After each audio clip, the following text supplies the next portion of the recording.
Kim Chiu at Paolo Avellino, eto naman talaga ang bongga, naglabas ng galit sa gobyerno. Kahit wala sa rally, mabigat ang mensahe ni Kim sa gobyerno dahil pa rin sa korupsyon.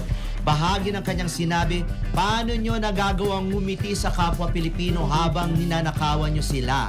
Samantala, wala rin sa rally si Paolo Avellino pero pagkadismaya rin ang kanyang naging emosyon. Sa niya, nakakarindi na dahil ang tingin nila sa atin ay tanga. Yun na nga ang nararamdaman Parang ano ba? Bakit ganun ang tingin nyo sa mga Pilipino? Ang liit-liit, kaya nyo lukohin. Yung sa panahon ng social media, malabo na yun Yung maging tanga ka. Lahat aware, di ba? Lahat may komento, lahat may opinion. At lahat sisingilin kayo. Yun lang yun.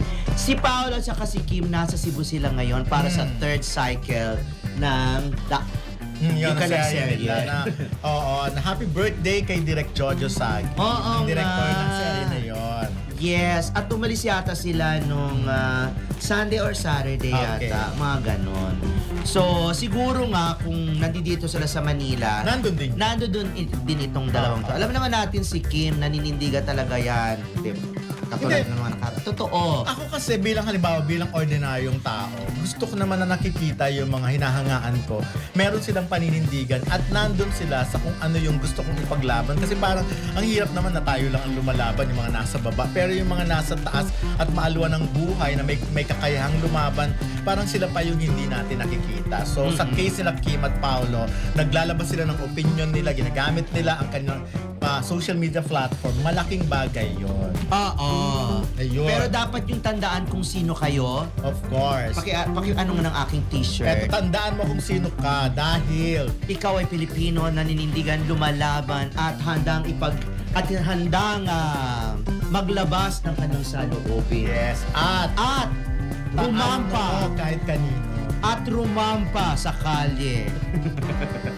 Hindi kahit kanino. Taas mo. Kahit kanino. Dapat nga, di ba? Nagtanggal ng kanyang si Vice. Gumano na lang siya. Napupwisit na ako! sa ginagawa ng mga... Uy, pero, di ba? Katulad naman nakakalungkot naman yung kay Rita Avila, di ba? Sabi niya ganyan, kung walang mananagot, kung walang makukulong, mas gusto niya nang tsugi siya sa natural na paraan. Nakinontra naman ng napakaraming netizens na sinabing, huwag mong isaalang-alang ang buhay mo dahil sa mga walang yang magnanakaw na yan. Bakit siya magbubuwis ng buhay? Parang sobrang out of frustration. Hindi, mas gugustuhin niya na lang na mawala na siya sa mundo. Mawala na siya sa mundo. Well, huwag tayong sumuko dahil malay nyo naman sa mga darating na mga panahon, hindi natin alam kung ano. Then hindi natin alam, wala.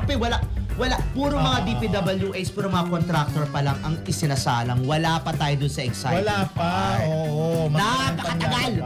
At saka ako naniniwala na nasimulan ngayon, mas dadami pa ang sasali talaga sa mga rally at kung ano sa... Ikaw, ako. Tanong ko sa'yo, kung natapos ang pagdinig sa hearing na to, puro mga contractor, puro mga DPWH lang ang na-prosecute, anong gagawin mo? Join ako sa lahat ng So ako dito nadudun ka sa ano? Pwede. Hindi ka ba makikisali sa mga kababayan natin na Well, na nanghihingi ng presence mo? Kung may lala doon, kung may tubig may lala, pwede naman. Usap-usapan ngayon sa social media ang balitang di umano'y nagpahayag ng pagkadismaya sina Kim Chiu at Paolo Avellino laban sa kasalukuyang pamahalaan. Kilala ang dalawa bilang mga respetadong artista na bihirang sumausaw sa politika. Kaya't ikinagulat ng marami ang posibilidad na maging lantad ang kanilang saloobin. Dagdag na paliwanag, kung totoo ang balita, makikita na mas lumalakas ang boses ng mga artista pagdating sa mga isyong panlipunan. Maaari itong magbigay ng lakas ng loob sa ibang mamamayan na ipahayag din ang kanilang hinaing. Ngunit, hindi rin maiwasan ang mga batikos lalo na mula sa mga pro-gobyerno na posibleng magtanong kung bakit kailangan pang makisali ng mga artista sa politika. Reaksyon ng netizens. Saludo ako kina Kim at Paolo. Hindi lang sila para sa kilig, may pakialam din sila sa bayan. Mag-focus na lang kayo sa acting career nyo. Hindi kayo eksperto sa politika. Neutral, doubtful. Sana may malinaw na pahayag muna bago tayo mag-react. baka gawa-gawa lang ng mga clickbait sites. Epekto. Dahil sa bigat ng kanilang pangalan, inaasahan na magiging trending ang issue. Posibleng magsilbing panawagan ito para sa mga nasa kapangyarihan na mas pagtuunan ng pansin ang hinaing ng mga tao.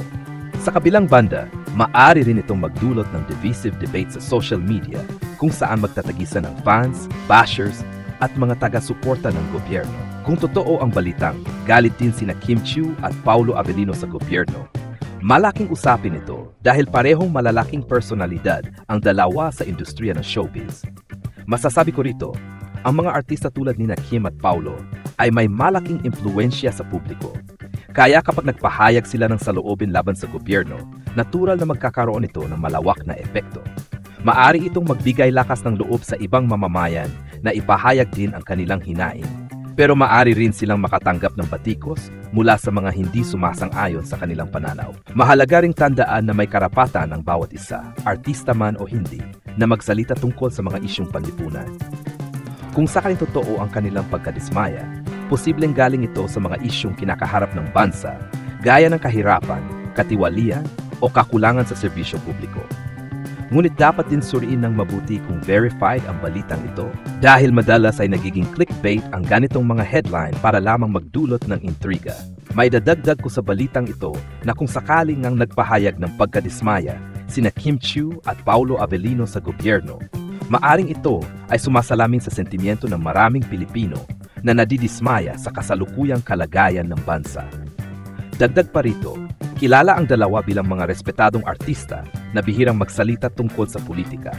Kaya kung lumabas ang kanilang hinaing, mas magiging makabuluhan at kapansin-pansin ito. Posible rin itong magbukas ng mas malawak na diskusyon sa social media, kung saan madalas magsimula ang mga usapin tungkol sa pananagutan at transparency ng pamahalaan. Kung titingnan sa mas positibong anggulo, maaring magsilbi rin itong panawagan sa mga opisyal papagigihin pa ang kanilang serbisyo para sa taong bayan. Kung ikakadagdag natin ang posibleng reaksyon ng mga fan at netizen, suporta mula sa fans. Maraming solid supporters ng Kim Pao ang tiyak na kakampi at ipagtatanggol sila. Maaring sabihing tama lang na gamitin ni Kim at Paulo ang kanilang boses para ikabubuti ng bayan. Hati ang opinyon ng publiko. Natural na may mga sumasang-ayon at may mga kukontra. Yung iba, pupurihin sila dahil may tapang silang magsalita. Pero may ilan ding magtutuligsa. Sasabihing artista lang sila at hindi dapat makisaw-saw sa politika. Mas lalakas ang visibility ng issue. Dahil sa bigat ng kanilang pangalan, pwedeng maging trending ang kanilang pahayag at mapilitan ng iba pang personalidad na magsalita o magbigay komento. Pagdududa ng ilang netizen, mayroon ding magsasabi na baka gawa-gawa lang ang balita o clickbait para pagawain ang mga taga-suporta at detractors ng gobyerno. Tama lang na magsalita sina Kim at Paulo.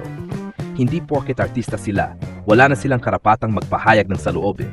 Proud ako sa kanila. Saludo ako. Ginagamit nila ang kanilang boses para sa bayan, hindi lang para sa showbiz. Mas minahal ko pa sila ngayon. Hindi sila takot magsabi ng totoo kahit risky. Mga kritiko bashers, mag-focus na lang kayo sa pag-arte, huwag na kayo makisawsaw sa politika. Eh di wow, bigla kayong eksperto sa gobyerno, gimmick lang yan para mag-trending. Ginagamit lang nila ang issue para pag-usapan sila. Obvious na paandar.